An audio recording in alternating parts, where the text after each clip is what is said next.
ছিল। শুধু তাই নয়, ছাত্র যুব শ্রমিক অধিকার পরিষদের 17 জন নিহত হয়েছে, অনেকে চোখ হারিয়েছে, অনেকের জীবন হুমকির মুখে।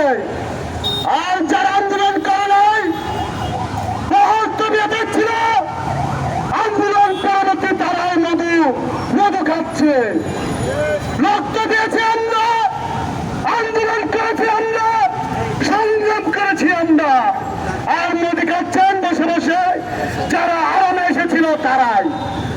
আমরা স্পষ্ট বলতে চাই, আপনারা যেভাবে একটা রাষ্ট্র চালাচ্ছেন সেভাবে একটা রাষ্ট্র চলতে পারে না।